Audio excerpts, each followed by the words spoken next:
So I got the gate going, but I don't know if you saw that thing I gave you, but it's a digital audio converter. So that thing is basically like an off-board sound card that you can plug up to. Yeah. It's freaking amazing because what it does is it allows, like, you know how your laptop, I tried it, MacBooks, I tried a bunch of stuff this week. A buddy of mine had a MacBook, and I was like, well, let me listen to this thing. Hooked it up, and it just makes shitty noise. Right. So this thing is a digital analog converter, so you plug it in, it's USB, and then it's basically, it has an onboard sound card. So instead of using the sound card on your PC that's, always, whatever, it's actually got one that's silent. So they're only $30. I bought one.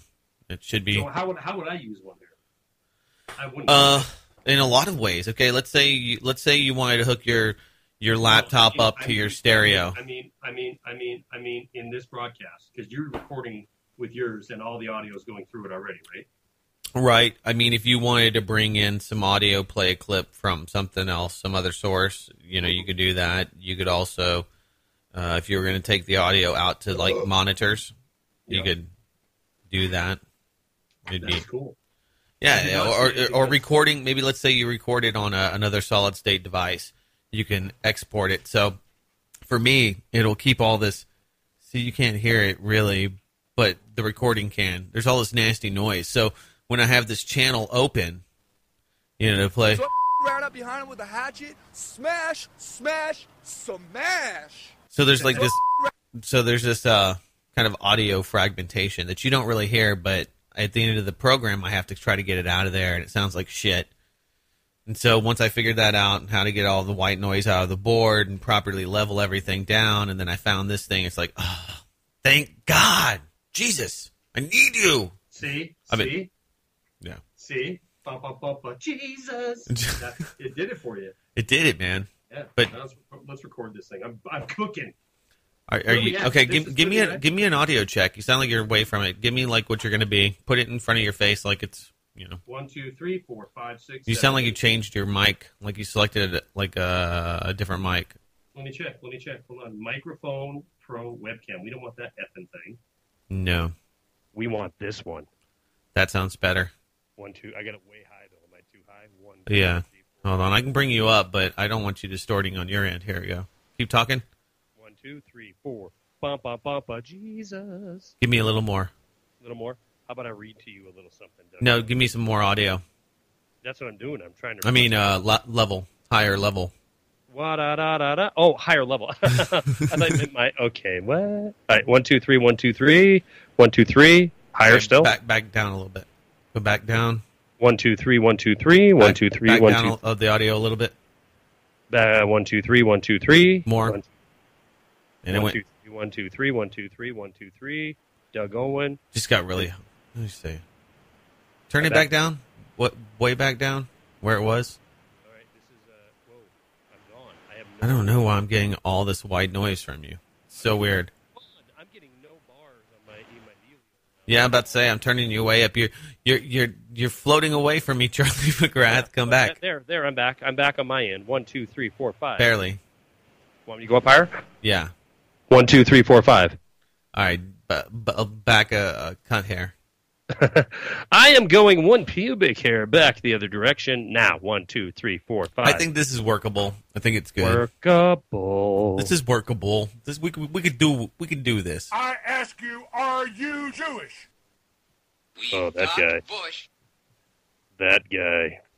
Oh, I'm uploading a 14-minute video, and it might screw up some of my bandwidth. So I don't think so. Just for audio, that it's going to be a big deal. But it's 67% right now. So it's going to be doing this business for the next 20 minutes. But I don't think it'll screw it up. It's gonna upload it. It's uploading now. What are you doing over there, Charlie McGrath? I'm uploading. I'm uploading. And I'm drinking drinking George Killian's Irish Red because I'm an Irish Red. You are an Irish Red. You know what? We should talk about that because there's not going to be any Irish Red people. Because why not? Of global warming. You haven't heard about this? Damn it! No, I'm in ideologically red. Global warming? You mean the cooling trend that the United States has been on for a decade? No, there's a big thing about there's not going to be any more gingers. Yeah. Yeah, so I mean, it's bullshit, but they're putting it out there. Well, what are you growling for? Somebody's hitting me up. Oh, it's Craig. Let's see. Yo, my Doomers. What up, Doomers? What up, Craig? What up, Craig, man? Can you hear it? You can hear it, can't you, Craig? I don't know. We'll see. He's typing some shit to me. Type. Gingers.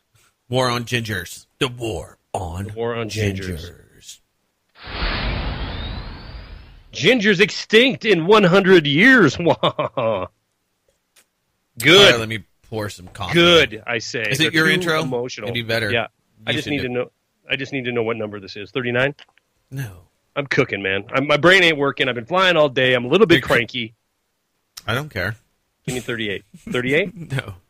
37? No. 39? No. 38? No. I hate you. 48. Oh my God, I'm sorry. 48. Better. What a 49? Better. Yep. There you go. Now you've hit it. Good for you. It's not 49. It's not Good 49. for you.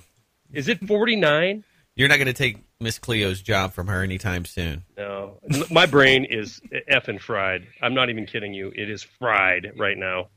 Not in the kind of thing not in the way you're thinking. I mean, fried as in just traveling all over the damn Seattle, Portland, and meetings and hotel no sleep, and sitting on another plane next to somebody that wouldn't shut the fuck up so I could sleep. Shut up! I don't want to talk to you. For God's sakes, I don't give a shit what you're thinking. You know what? I can't do that though, because you remember my story on it is 49. God dang it! Why are we at 500 views on this last Doomcast, Doug? Because you and I didn't promote it. We just talked about bullshit. No, it ain't bullshit. We're not going back. We're not going back to bam headline, bam headline, bam headline. No, I don't know. I didn't promote it nearly as much. No, I didn't either. Matter of fact, I put it up on the website. I put it on the YouTube channel, and then I didn't do anything else. I didn't send it to activist post, shit hit the fan plan. I needed to, and I didn't. So I will be better on this one. How many downloads do we get over at Spreak? Maybe they all went there. I don't know. I need to know. Zillions, man, zillions. That's all I wanted to hear. I mean, they were just women were lining up. I don't know, man. Let's see. Are you looking? I'm looking. I got 10 missed messages from Craig Simpson. I'm sorry, Craig. Yeah. Oh, we're live apparently, according to Hey, out there. F-bomb by Charlie McGrath. A very rare thing, but my brain's fried. I'm cooking. It's 99 degrees in the studio. I don't have an AC unit in here because it broke. I'm dying. Almost 1,000. That's not bad, man. I mean, usually I'm really pumping this thing, and we get about double, but it's the summer too, so don't think about it too much. It is summer, and I'm looking at the stats on it now, and it's amazing. Most follow through the entire program, so I don't know what to chalk it up to, but jumping from 2,000 to 500, something ain't right. But the people who are watching it are loving it, and the people who didn't start listening to it, they would, if it was 10,000 people that were listening to it, and they didn't like the banter back and forth. By the way, which I have gotten multiple comments on how awesome it was, Doug Owen. Yeah, I did too. Then that would still show up as views, though. If I had 5,000, 5,000 people started to listen and then hung up, well, it'd still be counted as a view, but my analytics would be falling off the chart or off the table. So I don't know what happened, but let's blame it on Craig. Craig, this is all your fault. Yeah, Craig could have done more. Very lacking. He could have done more. Can he hear us? I hope he can. Yeah, because right now he's racking the slide on something. I guarantee you. Did you hook up with Craig? You say that in a way that scares me, Doug, because I know how your stance is on the other people. No. How come your audio is crap? My audio is crap to you? Yeah, it's crap. Yeah, it's crap. You sound like crap. crap. That's because you're probably uploading YouTube videos while we're doing a show. I would imagine. Man, you sound good to me. So well, let's delay. It's rapidly publishing right now. It'll be Doomcast. Oh man, this sounds like sugar pie. I can hang up and call you right back here. No, it ain't gonna matter. Yeah. It's probably because it's publishing this 14-minute video. Maybe That is awesome. That is awesome, by the way. Doomcast Hey, but is on air. Here's the bad news, or here's the good news. Uh-huh. What? Oh, are you breaking it up with me? It's not you, it's me. You know what? It's not you, it's me. We're at 15%, so we only have 85% left to go until this thing's published. I can't stop it now. The toothpaste is out of the tube. Yeah, well, there's a few people. I mean, we could tweet out and let people know that we're live and do all that stuff. Feel bad. Oh, no, I don't. Oh, shit. What did I do?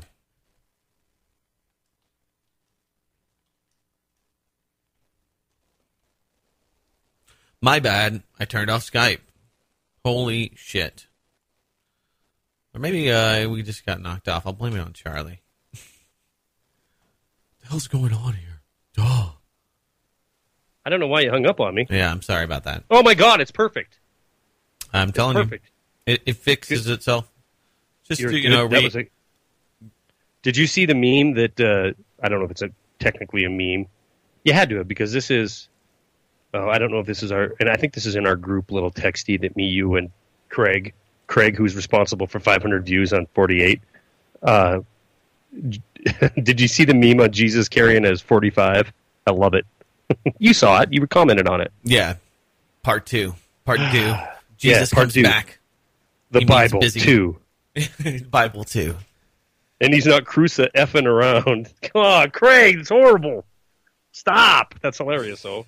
Sacrilegious. I'm glad I'm not religious, or otherwise I might think that I would go to hell for such things. I mean, Jesus was a pacifist, wasn't he? Well, we should hit record, because this is pretty good stuff. I am recording. No, I know, but we should intro. Whatever. I mean, how are we gonna intro halfway into the program? I know. Didn't that suck? Yeah. You ready? It all. You want to do it? Yeah.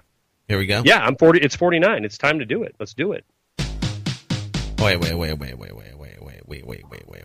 We need something right here. I need a little more volume on that. And la la la. La la la. Well, it looks like these hogs like beef. L'chaim.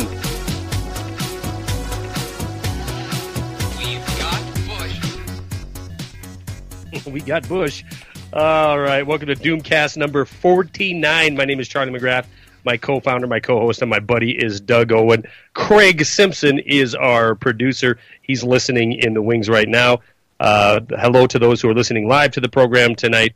It is number 49. We're just one away from the Big 5-0 and just two away from one continuous year of Doomcast without interruption, without fail. Every single week, we have brought you a Doomcast program. Some of them hilarious. That's America crying for us right now. Pacha. That's what's happening right there. Things to go over tonight for sure. And maybe, Doug, I don't know. Do we want to talk a little bit about the numbers? Because I'm not happy. No numbers. All right, no numbers. Unless it's numerology, like did you hear Christine Lagarde and her... I hate her, by the way. Yeah, her numerology spiel, her little ditty. You should look it up. What'd she say? Oh, she just goes into how 2014 is supposed to be this magical year, the year of sevens, and that, I can only imagine what IMF magic or what they would think a magical year might actually mean. That could take hours to discuss, but, yeah. Anyway, just kind of weird that there'd be, this much focus on numerology from somebody like Christine Lagarde, not conspiracyplanet.com or some other website that, would normally follow that. I just who's all over that topic? Who's that? Craig. Craig's very, very knowledgeable when it comes to that. He's esoteric. Yeah. Well, yeah. I know that there's supposed to be some kind of huge event happening. This is the grapevine conspiracy that there's going to be a big event on the 17th for the economy. Have you heard about this? Are you? No, and our connection sucks, and it's my fault. I'm hearing you, Craig. How do we sound? No, you sound great. I can hear you just fine. We'll just go ahead and call Charlie back here, and he's trying to upload. Multitasking, always prolific. Charlie McGrath. Yeah, this is all my fault. It's okay. Can you hear me? I can hear you just fine now. Okay, good. So, we were going through. Well, it doesn't matter anyway. Where were you? Yeah. Well, here's the good news. We're 50% into the upload of this video that's causing us angst right now. It's a video on Ukraine, and it's pretty much the only topic I brought to the table tonight that is a deadly serious matter, and it's this memorandum leaked by Rand Corporation. I don't know what I was saying before that, though, because well, what's up with that? I mean, I saw your dissertation, your breakdown, the unpackaging that you usually do on the crabby dog matrix. What is it? Crabbydogtrix. It's just Wide Awake News. Just type in Wide Awake News. It'll take you. The original channel name is crabbydogtrix, and it was created in 2008. When I had Doug Owen, I had no intention whatsoever of producing YouTube videos of the nature that people see on there now. No intention at all. You're putting pictures of your kitty cats and you hanging out at the park with a girlfriend and pontificating about stuff. Yeah, pontificating, the hang in there kitty poster, those kind of little things. That's all I was going to be there This for. is my new Hello Kitty backpack. How do you like that? It's pretty nice. And you know what? This is a fact. That channel started more, I mean, in order to, at least at that time, I'm not sure now what the rules are with the ever increasingly evil-filled Google. But back then, if you wanted to comment on somebody's video, you had to have an account. You couldn't just randomly comment unless you had an account. I'm sure it's still the same. At least you have to have some kind of a Google account to comment on a video. Right. So I started the crabbydogtrix channel when I wanted to make comments. And the reason it got that name, if you haven't heard this story before, I told it several times in the course of radio programs and that kind of thing. But the reason it got crabbydogtrix as a name is because every time a male, was speaking on YouTube, and my dog Trixie was in the room, she had some kind of hang-up with YouTube videos, and she would growl incessantly at the computer. So, I had to come up with a name, and she was growling. She was Crabby Dog Trix. Bam, there it is. That's the story. That's like coming up with Doomcast when we came up with the name. You were like, put Doom in the name. Has to have Doom. It's like, okay, how about Doomcast? You're like, perfect. So, yeah. Wait a minute. I thought I came up with Doomcast. Did you come up with Doomcast? No, that's why I just said. I'm sorry. I'm only catching every fifth word maybe because of this massive package I'm uploading right now onto YouTube. Okay, so what are you uploading onto YouTube? Might as well talk about it. Well, what I'm uploading on YouTube is a breakdown of this memorandum and asking the question, or at least pontificating on the question of its legitimacy, and then, pointing out the fact that it really doesn't matter if this is legitimate or not. It is the game plan. If it is a hoax, then it is a brilliant hoax because it is spelling out exactly what's going on in Ukraine right now. And this memo was first picked up, as far as I can tell, picked up by Before It's News, who, by the way, has posted our Doomcast before, so thanks over there at Before It's News. Then it was picked up by Russia Today, not your favorite media outlet. No, what does that mean? Come on now. I like Russia Today. I just think it's a little... No, I'm just saying it's not your... I'm saying it's not your favorite. I'm just saying that you... I don't know. It's as good as any, mainstream corporate media outlet. I think it's more critical and probably has a better record of looking at U.S. misdoings. Yeah. But, yeah, I mean, I don't have any problem with RT at all. I think that they're more compelling in putting out better information than Fox News or, any of the other counterparts that you're going to find on your cable box. So doesn't that mean something? Well, and hopefully this is all getting recorded because I just asked Craig if he's catching all okay, and hopefully can't. But the good news is just a few minutes it'll clear up because of this upload will be complete. But no, you and I have talked before about the backing of RT being 100% from the Kremlin and it is definitely a pro-Russian perspective, and in a lot of cases, in most cases, an anti-America perspective. And my take's always been at least they're honest about. I can ask and have asked RT personalities on the air, who funds you, and they're not afraid to tell you that they're towing the Kremlin line in a lot of cases. And you'll never, ever, ever get Anderson Cooper to say that, or Bill O'Reilly, or any of these other talking heads on the alphabet networks. But in reality, that's exactly what they are doing. They have an agenda that they're following, and that obvious agenda is that they're never going to bite the hand that feeds them. And unfortunately, the hand that feeds them is corporate special interest that is the same. It's the same hand. They're one in the same hand now when you talk about corporate special interest and government, because Right. one is working for the other. So, but anyway, they called me and asked me to do a brief interview on it. And since then, it's really bothered me. And Well, why don't we get back Go to ahead. what it actually is? I mean, this is a alleged leak from Rand Corporation, correct? This is some paper, an email. How did this come to be? What is this? Well, the how it came to be is still in question.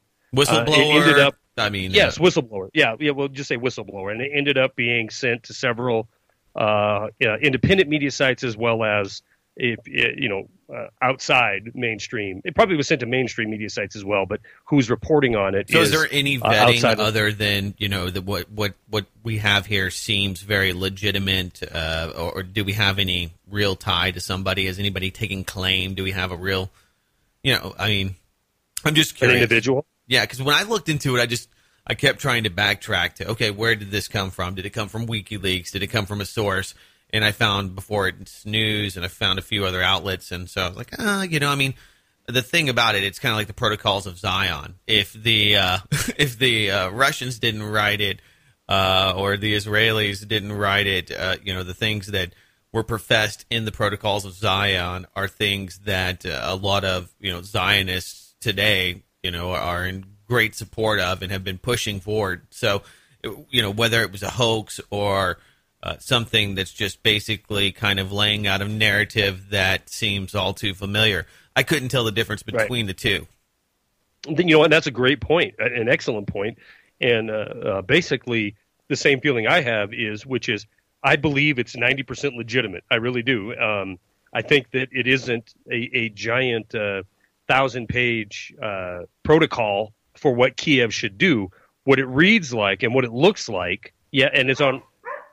There she goes. See, told you, Crabby Doom Dog number 2. Is that the Crabby Dog?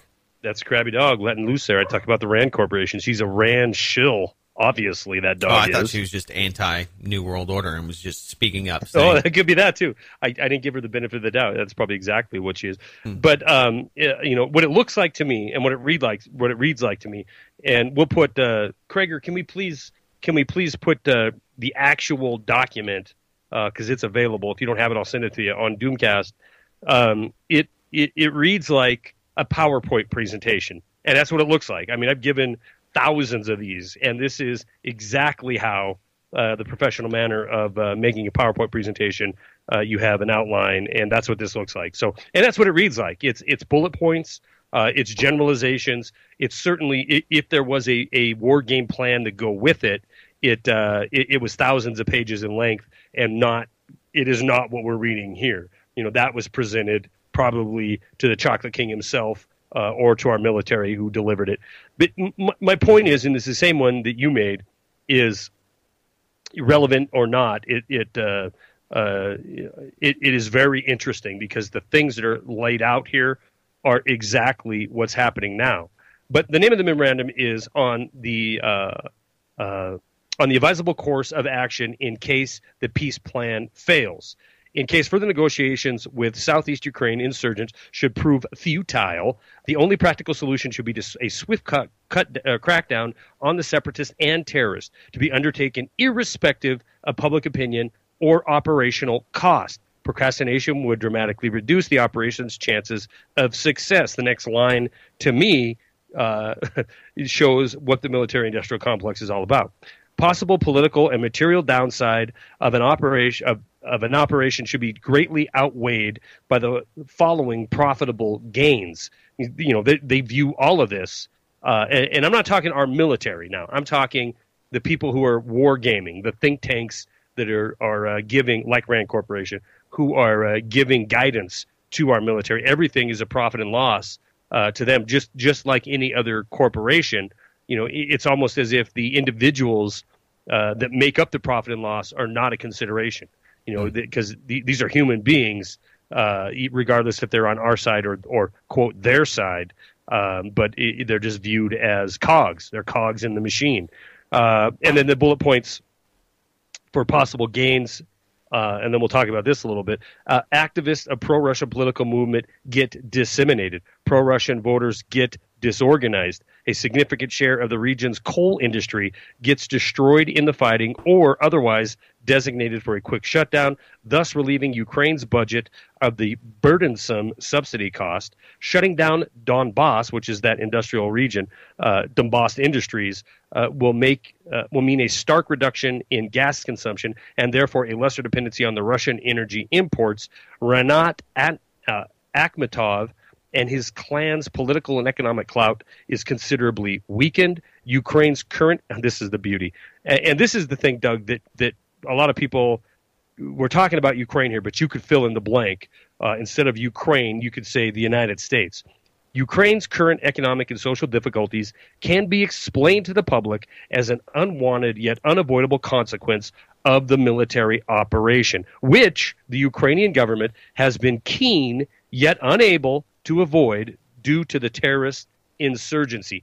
Those are the bullet points of the outline, and then it goes on with stage 1, stage 2, stage 3, and those are gruesome in nature as well. So it's about a 2.5-page overview, basically, of a plan how to deal with the insurgency of Kiev. Now, the one thing, and I know I'm dominating the time here, but the one thing that I think is incredibly self-evident is that since the $5 billion U.S. taxpayer-funded toppling of the government in Ukraine, and since the bloodshed that has led to the Western-backed installation of Poroshenko as the president of Ukraine, the fighting has been brutal. The fighting has been fierce, and it is self-evident that the Ukrainian military, the official government military, could not fight its way out of a wet paper bag. They were giving up territory to the tunes of tens of square miles a day. They were having their aircraft shot out of there, their helicopters shot out of the air, cargo planes. They were having equipment being usurped by these pro-Russian separatists. They were just losing on every front. Right. Right. And so what happens? You have the Chocolate King say we're going to have a ceasefire. And at the end of this ceasefire, we are going to unleash holy hell on anybody and everybody that doesn't capitulate immediately. It wasn't as much as a ceasefire as an ultimatum and an outright warning. So we have the ceasefire. It's extended from 7 to 10 days. But in this time, this memorandum floats to the surface. But it certainly seems like Kiev and their military is receiving outside guidance from somebody. Because we know that the CIA and the FBI have liaisons that are working with them on the ground. So, I mean, the foreign policy and their domestic fight and the tackling of the quote-unquote terrorists, as they have now basically given the Ukrainians the green light to shell and attack the citizenry. So, I mean, that's not debatable really at all. That's just what's happening. The only thing that I see that's really other than the obvious, is that the mainstream media is completely ignoring what's happening on the ground. They're completely ignoring the humanitarian crisis that is about to play out. And, as all of these things are kind of coming to light, we have Israel now bringing in 40,000 reservists. It looks like, we might have another Operation Cast-led playing out in Palestine. So things are heating up there. It's the summer of rage, I saw that story today, 40,000, last night actually, 40,000 massing, ready for a big operation there. And that is just going to be, it's going to be Eastern Ukraine. It's going to be a catastrophe, at least for the people of Palestine, the Palestinians. Every corner of the world, people are dying. People are being absolutely their rights as human beings is out the window and we're focusing on what? I don't know, any kind of crap topic that'll get you to the 2014 midterm election to divide and conquer a little bit more. But it doesn't change the fact that the world is burning. The world is a very, very doomy place, Doug Owen. Yeah, well, Chicago's pretty doomy this weekend. How many people were shot? And 11 killed and 50 plus shot. Yeah, and there was an armed veteran that saved some people with their guns, and you're not going to hear about that. USA Today has a new section about loving guns and dedicated to positive focus on gun rights. So pretty interesting stuff happening in the Second Amendment arena. But you look at places like Fallujah. I mean, that's unrest. You look at places like the Green Zone in Baghdad. That's pretty crazy. That's Are you talking currently or in times past? Currently? You go to Chicago. There's some scary places that are more dangerous. So, I just do me a favor, Doug Owen. This is done uploading, and I'm still catching just a few words. I'm looking at my connection; it's good. Yeah, why don't we do the quick hang up and call? Got it. Okay. I knew where he was going with that. It's funny you mentioned Fallujah because when I read this memorandum, I believe truly is from the Rand Corporation. Now, I could be buffaloed on that, but again... I want to play the devil's advocate with this because I was reading this piece, and I'll just juxtapose it. Are the neocons in Iraq thinking like the banks that blew up the global economy? And this is voicing frustrations. It's from oil price, and this really does kind of highlight where you have the investment wing and you have a lot of big money, the corporate backers that are wondering what the hell's going on. Because if you are going to invest in Ukraine, if you're going to get behind fracking, if you're Chevron, you've spent $5 billion in the region, same thing for the Middle East. What are you getting for it, and what is the long-term plan for U.S. occupation? That's a huge thing. And right now, I don't even think the big players know where Obama's going to be on this, and they're voicing their frustration. So the policy itself is deeply divided, and that's why I think that you're going to see this power vacuum. I mean, under Bush, we knew what was happening. It was Dick Cheney running the show, and it was the oil boys that were in charge, and hell or high water. Doesn't it scare you a little bit for what's coming next? There's a good. Well, I'm just saying. I mean, there's a good as far as committing our men and women to death and to going and continuing Bush doctrine, but this time with the vengeance, kind of like that Jesus meme that Craig sent me, the Jesus 2.0 or Bible 2.0, where he comes back and he's pissed. It seems that something is going to happen between now and the end of this president's administration. And it could be a massive attack. It could be economic. It could be a combination of both. But something's coming down the line. And when it does, you're going to have the Rick Perrys of the world come out, or the John McCains of the world come out and say, look, this is because we don't have balls. We didn't have balls under the last quarter of Obama's presidency, and the world fell apart. So they're going to gain momentum, even though this country has been at war for over a decade and is war weary.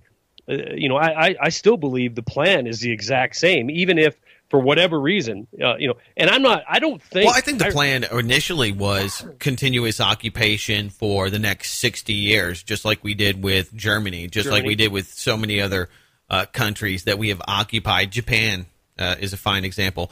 So I don't think that the neocon plan, it's not that it's failed. I mean, it's morally bankrupt. It's evil. And I think ultimately it leads to a place that is not desired by any of the people that actually are promoting it. And that is just a complete 180 of policies. But what's happened is that you have people that are saying, okay, well, we just wanted to go get bin Laden's 19 hijackers, and we ended up in Iraq. We didn't want to occupy Iraq.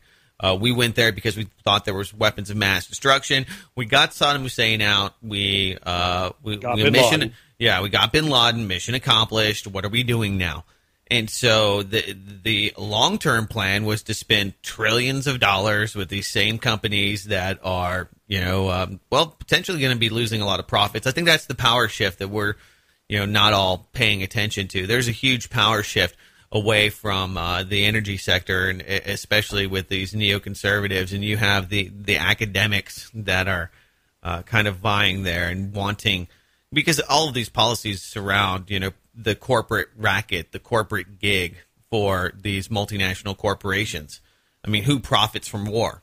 Bell Helicopter. These are the guys that, ultimately, decide foreign policy because they lobby it. Well, who profits from war is the aforementioned military, security, and financial sectors. Of course, they benefit. They benefit better. They benefit when there is a war far greater than when there is not these kind of actions happening. Well, and even on top of that, they benefit when there's a threat of war. They benefit when people are hyperbolic about the potential for war. I mean, and you're right. They do benefit when there's a threat, but they benefit. The threat eventually has to be followed up with an action, and this is my conspiratorial nature. We saw what happened. Let's take Syria for an example. I don't know how close we were to sending airstrikes in there as far as a NATO operation, but we were damn close. Right. And I do think that it was independent media, outside source media, as well as, and probably the most important factor is a nation that is war weary, which caused capitulation of this administration not to follow the script, if indeed that was the plan, to get Assad out of there. And, it had all the telltales. Well, let's just be happy John McCain's not in there, because we know what the other plan would be. So, this is the problem. I mean, when you have the wobble, when you have an economy, a militarized economy like the U.S. economy that is basically illusionary, and it's based off of extortion and a huge petrodollar racket, you can't have these kind of things, popping up, because it blows the whole thing wide open, and it has to be illusionary. So when you have Obama teetering, when you have a House divided, the politic body divided, and I think a lot of people in government completely divided. Because there's two lines of logic. I mean, you want to be relevant. You want to be a peacemonger. I mean, that's how Barack Obama got to where he's at. So you have a lot of people that are, contrarians. So if you don't have that, dominant force around the world, and you're not blowing things up, the economy suffers. I mean, that's the reality of what happens out there when there's the perception that we are weak. Anyway, I think we can all agree that the reason that people are moving away from the dollar is because of ethics, and it's because people see this as not just the currency being bankrupt, but the government itself, and what the U.S. government is doing is bankrupt. Yeah. No, I agree with that. But I think that perception of government being bankrupt, dollar being bankrupt, or morality being bankrupt is, Doug, I honestly believe it is a play. I think it's an act, and it's something that is by design to at this point in time to lure the perception of the American people back into yet another greater conflict. And let me explain what I mean a little bit, because I didn't say that as clear as I would like to.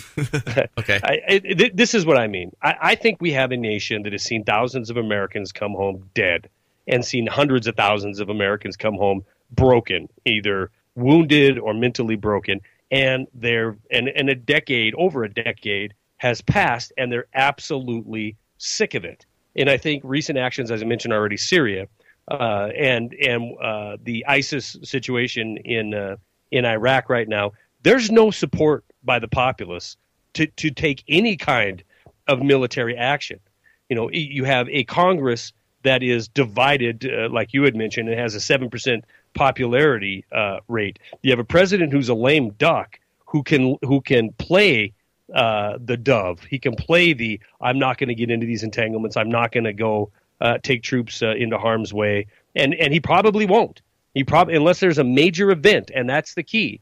Unless there's a major event in the rest of Obama's administration, certainly I do believe it's going to happen. Probably just like the event of 2008 towards the end of his reign. So let's say 2015 or 2016, maybe even in 2014. What'd you say? The 17th was the date? Maybe even the 17th of July. But we are going to have an event that galvanizes Empire America around this world. It's going to be horrific in nature, and it's going to open the coffers of the military. It's going to actually fill the coffers, rather, of the military, and get everybody on board to keep playing this game of expansion empire. And we are the global force for good. The only thing I can argue is that I don't think that is the plan anymore. That's not going to work. I think that it actually kind of works against what the United States government is trying to do, and that is to not only convince the people that it's relevant and it can provide security, but it has to provide protection for those corporate sponsors. If you can't keep the people safe, then no money for you. We got to keep drones. No! Are you kidding me? No. Self-healing drones watching the pipelines and on and on and on. So I think a big catalytic event, that some people, another huge false flag that's coming. I mean, eventually there's going to be something huge that happens, and no matter what, whether or not it's real or man-made or faux or fabricated, that might challenge the way that we live, and that's just I think something that. So what I tried to jump on you there. I apologize, but what are you saying? You don't think another? You don't? Think I don't think it would be a terrorist attack. I mean, if anything, it would be something like maybe electrical grid crisis, or somebody taking down a nuclear power plant or whatever it would be. If there was, but I don't even. I mean, the thing is, you want the reaction, and you have to have a solution. So the prepackaged solution is, really what you're after. I mean, that's the whole. Okay, well, here's idea. Here's the prepackaged solution. Mm-hmm. At least the easy one that I see, and maybe I'm dead wrong. Here it is. You have a nuke go off, or a dirty bomb go off. Okay. Or like you said, you have an attack on a nuclear power plant, and thousands of people die. That best case scenario. Okay, so who makes money? That's what we have to think about. Okay, does Larry Silverstein make money? Is there huge ramifications? Because I just don't. I mean, they've already got so much money. We already have the shadow government. I mean, what more do you need? What more can they? You can have the shadow government running the show, and they are, and trust me. I completely believe that they are, but inevitably you need the support of the 300 million people in this country, at least the majority of them. You need that support. They have it. I mean, they have. No, they don't. Yeah, no, they don't. No, they don't. If they had the support, Doug Owen, we wouldn't have 700 troops in Iraq right now. We would have 70,000 in Iraq right now if the momentum was with the military-industrial complex. If we had the momentum and support of the military-industrial complex, we would have been inside of Syria. I think that 6 months ago. I was listening to McChrystal and a lot of these guys talking recently, but this is the deal. They know what the deal is. They understand the plan. They understand the new game. And what did McChrystal say? Well, he said that we have to convince the people. You have to get people behind what you're doing. So ultimate occupation doesn't necessarily produce the results that you want. So I think that you're going to see it, from the everything changes the landscape because of technology, because of global communication. Brother Owen, let me finish my event. Let me finish how this plays out. Right. Because I don't disagree with you. Everything that you're talking about securing our energy, securing our economic outflow and inflow, that is all going to be played in. That is all playing into it now. But to a nation that is weary of NSA, a nation who is weary of drones, a nation who is weary of invasion of privacy. So something has to pop. And when I mean pop, a nuclear power plant, the power grid, a nuke going off in a major city, where it's bigger and badder than 9/11. The hawks out there, which is all of them in reality, for at least that are in the positions of power in the House of Representatives and in Senate, they will turn any event that is of significant magnitude into a solution that is the Bush doctrine. Because look how well it worked for a decade. There was no attacks on this soil. As soon as we got soft-hearted, bleeding heart liberal Barack Obama as a lame duck, he let down the guard. He opened the border. He wouldn't step in when ISIS was marching across the Middle East. He wouldn't do anything to help Ukraine. He wouldn't do anything to stand up for freedom and democracy around this world. He became a pacifist, and this is the end result. That event, be it just another 9/11, not to marginalize, but some sort of an attack. It ain't going to be an underwear bomber. It's going to be something substantial. When that occurs, it is going to be blamed on the actions of this administration over the second term. And the solution is going to be Bush doctrine, and they're going to sell drones everywhere, cameras everywhere, protection of pipelines. I guess I'm just looking in the rear view, at all of that stuff. We do have complete military-industrial complex takeover. We do have a completely lawless rogue government. We do have a pacified, freaked out, infotained, completely dependent welfare recipient populace that is completely docile. Yeah. I think that things like that, because, well, here's the deal. I mean, people like those scenarios because they're scary and they're fun. But at the end of the day, if you're, let's say, I don't know, just Dr. Evil, okay, you blow up a whole city, or you do something fantastical like that just to scare the populace. I think at the end of the day, I mean, these people do live in these places. I don't think that they want to, blow the world up. I'm not talking the world. I'm talking 10,000, 20,000, 100,000, a million people. I just think. Do you think they give a shit about that? Yeah, I do. Well, I mean, did they care about 3,000 on 9/11? Did they care about 5,000 Americans? I mean, but see, you're talking about a small cabal of people that were involved, and so those people, and they went away. They're not involved anymore. Apparently, we got rid of them. Well, they're running the show, Doug Owen. I disagree. I disagree. You've got a new world order. It's not the old world order. I think that the PNAC guys are still running the show as far as some of the foreign policy is concerned, but these things have failed on their own. I mean, if you listen to them, they've said, look, they want to put a lot more money into, rather than putting it into the military, taking that money and putting it into private sector security.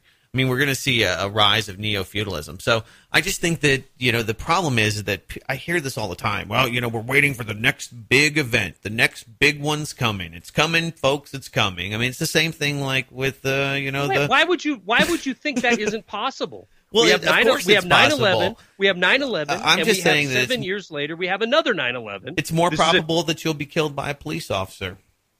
I'm not saying people be scared that you're going to run out, and be involved in a terror. I'm not saying that. I know, but it's just like fantastical hypotheticals.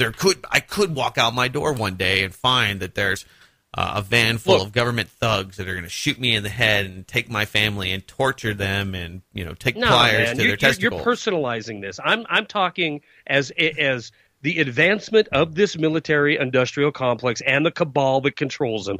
The advancement of that agenda requires bloodshed. It requires scaring the living hell out of the people of this country and the world. Maybe the attack isn't on our soil. Maybe it's in Montreal, or maybe it's in Brazil. It's coming, though. And to think... I'm just saying that maybe it already happened.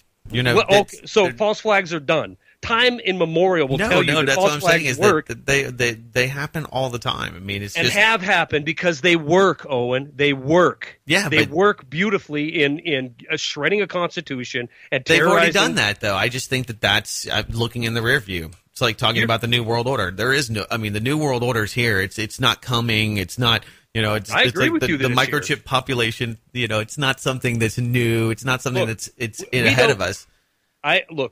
you and I. It's like 2000. We're talking 2010 here. 2008. I mean, the takeover of the financial economy, completely secret. Making everything secret, and basically using the. Are you saying it's as bad as it's going to get?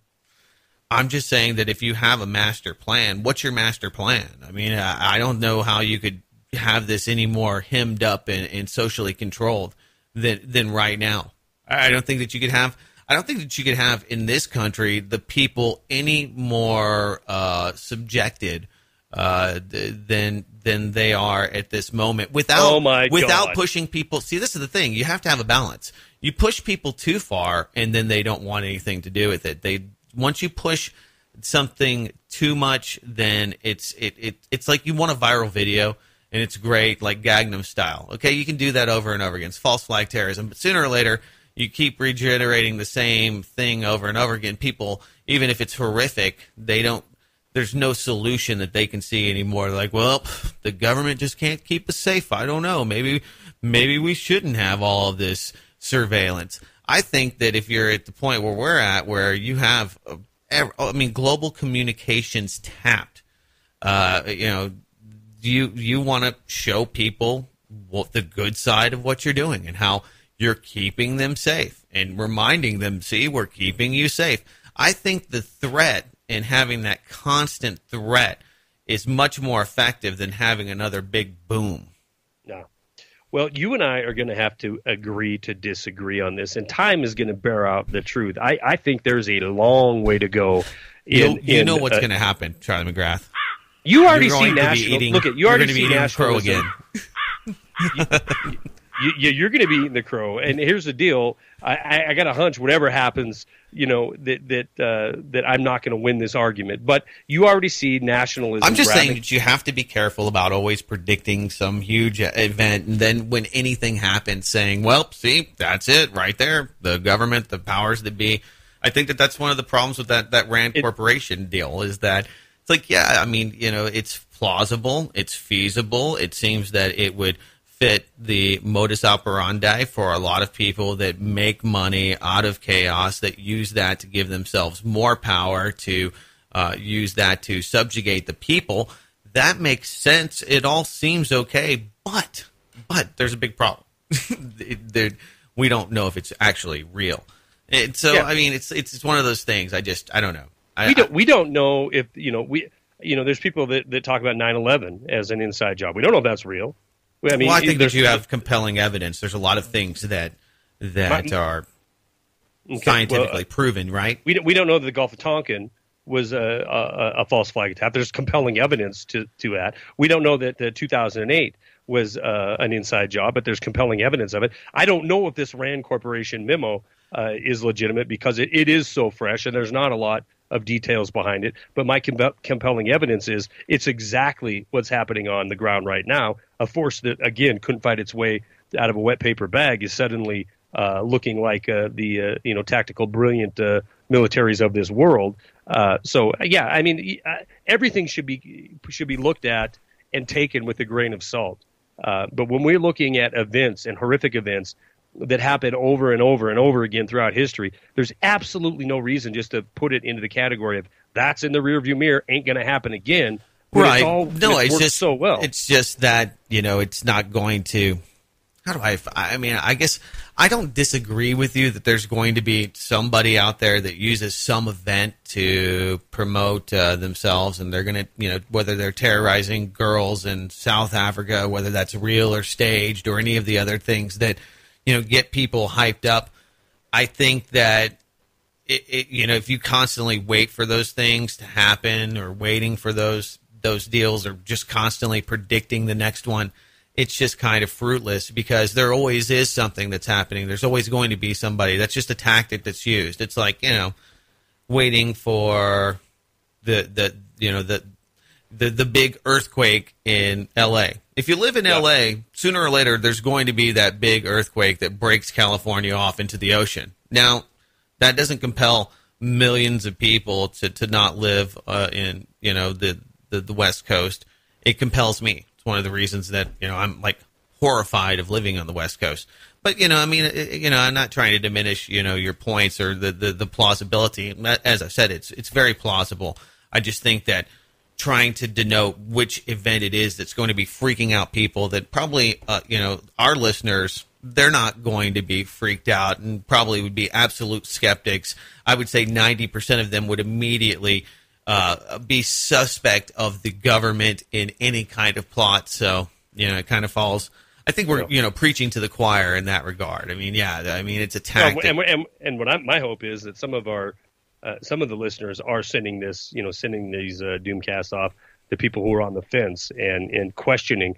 The whole idea of questioning is a big thing to me. I want everybody to question everything. And yes, Doug, I agree with you. There are people that see a cloud that's stretched out and tell me that it's, no, it just starts sounding like the docudramas that you see on the History Channel. Yeah. One day the world will have no electricity and people will be eating each other's faces. And it's like, okay, yeah, maybe. Could happen. I hope it doesn't. Are eating faces now, aren't they? They go bath crystal situation? I don't know if you've been keeping up with this pedophile ring scandal thing that's happening, but one of those conspiracy theories, like false flag terrorism, was that the global elite had pedophile rings, and those pedophile rings were used to control, because they have that ability to blackmail and to control politicians, and that they're groomed and brought into this system that is degenerate, the worst of the worst, the most evil, ultimately the root of all evil, pedophilia. At the heart of politics in the West. And, that used to be a big conspiracy theory. And now I guess that they're this big, I'm sure you've heard about the allegations that there's 40 British MPs that are implicated, but it's just the tip of the iceberg. Most of the people that are being targeted are Labour Party parliamentarians, which is kind of interesting because it's kind of like, the Democrats attacking the Republicans, though vice versa. Jimmy Savile, this, guy was pretty horrific. Some of the new stuff coming out is just shockingly bad. Went to hospitals. I have been following this a bit, and it is grotesque. Went to hospitals, and ended up having sex with dead bodies, necrophilia, the whole thing. And so these, child abuse allegations were not just limited to the government. You also had the media working in tandem, BBC, a lot of these presenters, kids shows, all working, with one another to create this, nexus of perception, reality, control. And it's just, it's amazing to me that this is coming out and that it's not a huge story in the U.S. with all the other things that are happening now. But I mean, at the end of the day, we're just seeing how all these institutions, from the Catholic Church to the mainstream corporate media to the politicians running the European government, these pedophile cult rings have been around for a long time. I would wager to say all the way back to even Babylon and beyond. Well, there's always. I mean, come on. There's always been a segment of society that should be eliminated that is into such things. But I do think the psychological nature of these sick individuals do tend to lead them into this kind of a career path, and no scruples whatsoever. Yet, in a lot of ways, they're absolutely brilliant actors or orators. And can achieve power and can achieve the grand masquerade and be just the devil inside. I hate to get all religious with you, but these sick SOBs are the epitome of evil, and they gravitate to power. And then when the power isn't enough, or a offshoot of that wanting of power, they dominate and are going after the weakest segments of society. And it is disgusting that there's not more outrage over this. And again, you never hear me talk about violent acts and propagating that. But in this instance, I would absolutely be the first one in line to be in the firing squad. Yeah. Well, I mean, Anderson Cooper here broke a story. Not that he was the first to tell us, but 5,200 Pentagon employees bought child pornography. I mean, this is happening at the Pentagon. It's not just the Tories or the Labor Party. Russell Tice, also a big whistleblower who brought a lot of stuff forward. I think even parts of Project Echelon, and brought a lot of light to the U.S. Congress being tapped and how they were being blackmailed and extorted. So there's a lot of tie-ins here. I would tell anybody out there that really can stomach it, that wants to understand the true power behind the government, because these are the dirty skeletons in the closets of all of these politicians. And when you say, well, how can they do this over and over again? It's because they have to. Conspiracy of Silence. It was a banned Discovery Channel documentary. Discovery Channel did it, and huge amount of pressure for them never to produce they produced, but to not show it. It's now on the internet, and if you haven't seen it, I would recommend it. It does put things in perspective. When you wonder about the horrible evils in the world, this really does illuminate some of those. So, illuminate. I like how you threw that in there. And the fact is, these same D-bags that gravitate towards this power, and you ask, why do they do this? How could they do this over and over again? And it's because they have to. This is the same kind of grotesque nature that I think wouldn't bat an eye at sacrificing 3,000 people on 9/11 or 30,000 people in whatever potential false flag event comes down the road. It's still amassing and manipulating, amassing of power, manipulating of planetary humanity, that I think is a charge. It gives them, an erection. It makes them, I hate to. I mean, that sounds disgusting, but it's not even remotely close to the absolutely filth, disgusting nature of these individuals that need to be, again, found guilty and put in front of a firing squad, or worse. I mean, I can think of a lot of, Fallujah type tactics, hanging and burning type things that would be too good for these guys. But it's disgusting. You want to talk about the crisis on the border? Got Glenn Beck down there giving lollipops and hugs to the kids out there. I don't know if this is a lot of people in the alternative media. It's like, oh, Glenn Beck, he's working for the man. He's working for the man. Look at this. He's selling the conservative, quote unquote, faux libertarian party people, the teabaggers, as Joe Biden calls them. He's selling them out. To welcome the illegal aliens. But I do think he has an interesting point. Not that it's his point, but just that, this is America. We do have compassion. The one thing that does, I think at least it should be different here, is that we don't treat people like they do, and, God only knows where Timbuktu, and just put people into FEMA camps if we don't have to. It would be a nice world where we had better options. But treating people like, I think there's a lot of people that want the U.S. to treat these people very badly and maybe inhumanely to get the point through to them. Oh, you're damn right there is. To not come back. Well, there's a large. I mean, we had yesterday? Several militia members arrested because they're mobilizing. La Raza's there. It's pretty interesting. Yeah. So, this situation, there's 50,000 in the last how many ever days of children showing up at the border. It is causing division, unlike anything I've seen in the 4 or 5 years of doing the YouTube channel or radio, Doug. It is causing division in this country where like you just said. Do you think it's dividing people, the libertarians and other, for lack of a better term, truth seekers, people that would listen to this show? Oh, it's a great question. I think there's some. I think there's some in the truth movement that are being divided. I think the real polarization is in the base, the base of the Republican, the Neocon base, as well as the Blue Team's base, and this staunch division, this staunch narrative on both sides that is vitriol. And I think it is the whole of. All right, let's break it down to what Beck's doing.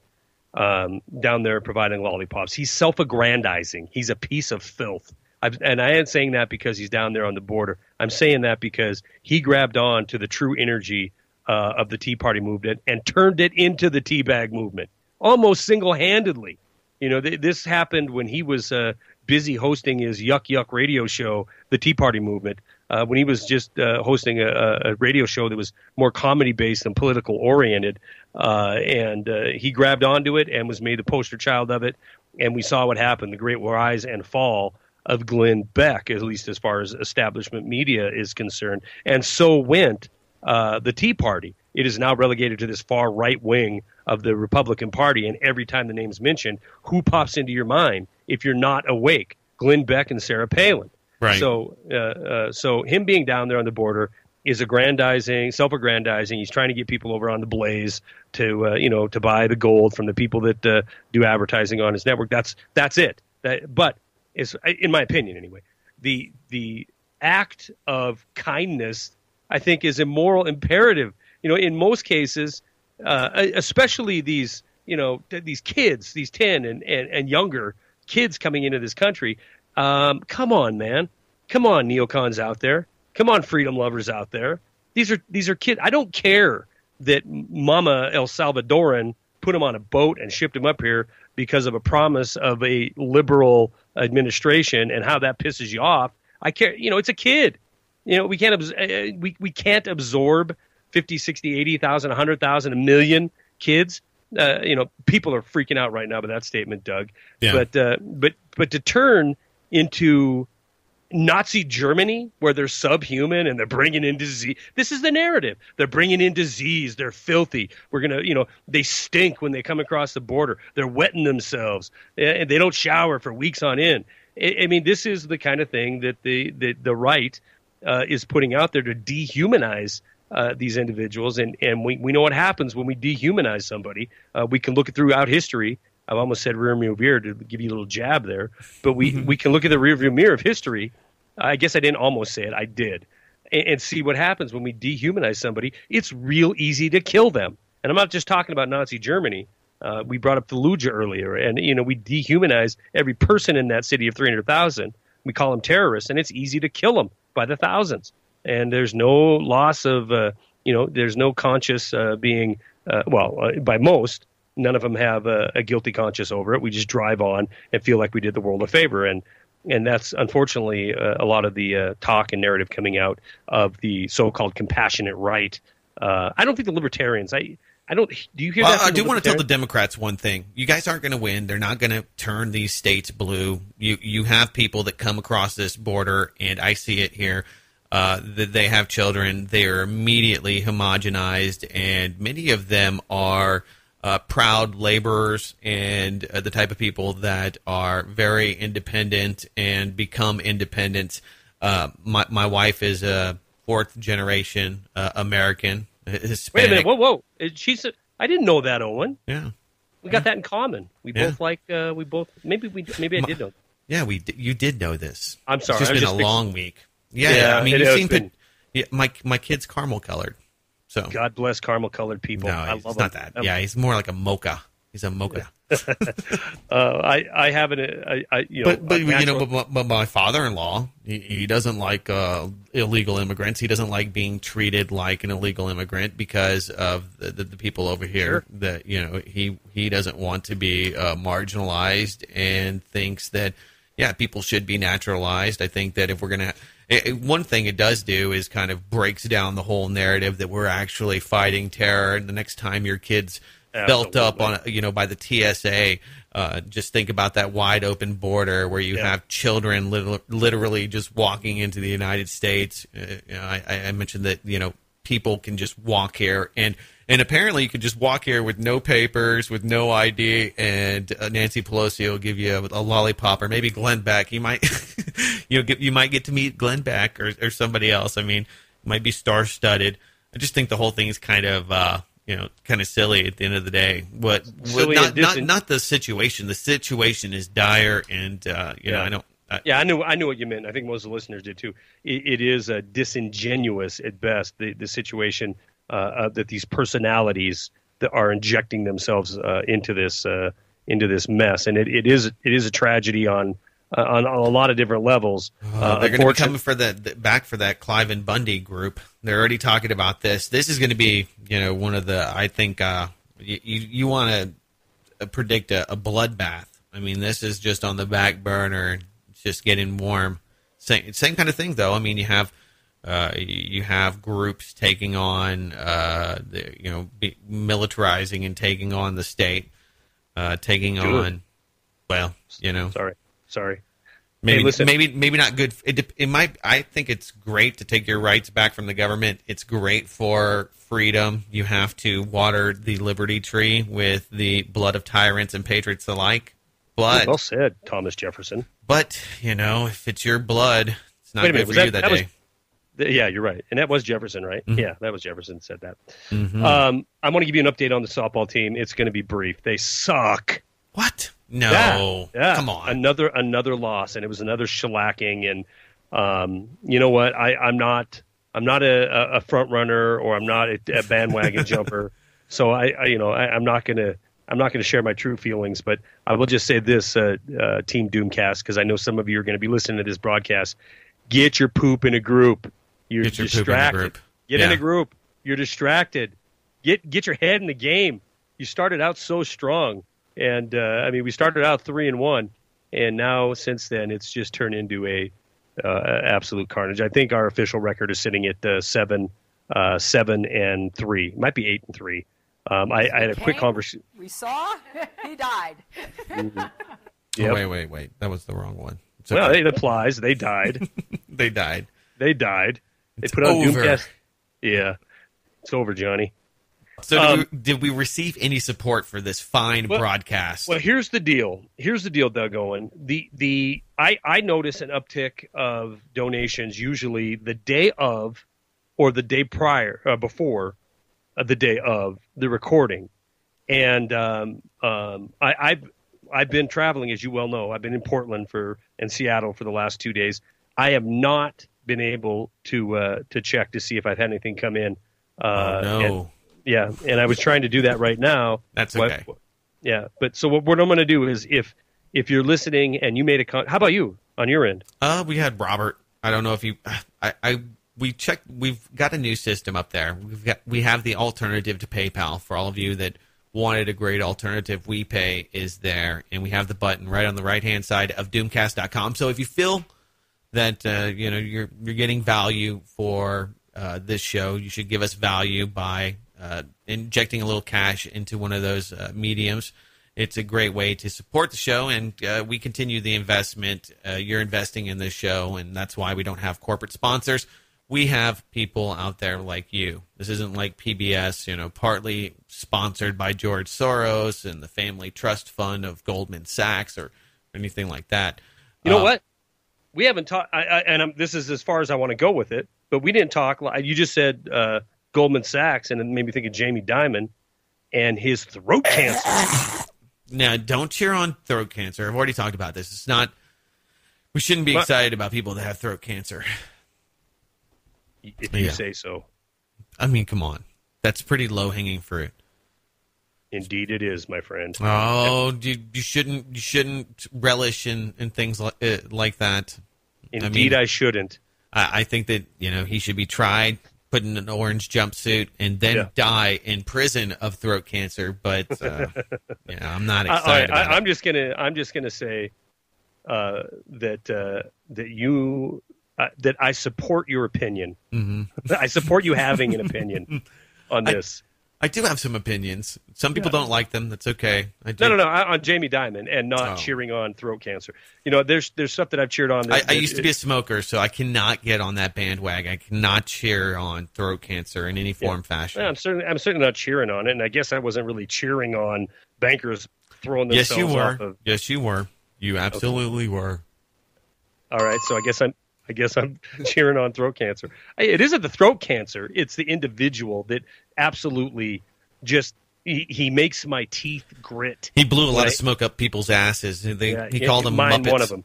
Yeah, Muppets. We're one of them. So I didn't invest. Don't worry about it. When you're a billionaire Don't worry about his throat cancer, ladies and gentlemen. When you're a billionaire and you're too big, trust me, he's not going anywhere. This is going to be nipped in the bud. He'll be at the Mayo Clinic or wherever the most expensive, best team of doctors possible will surround him, and this will be handled, no doubt about it. They'll fly in a pinstripe suit, pinstripe G6 or whatever.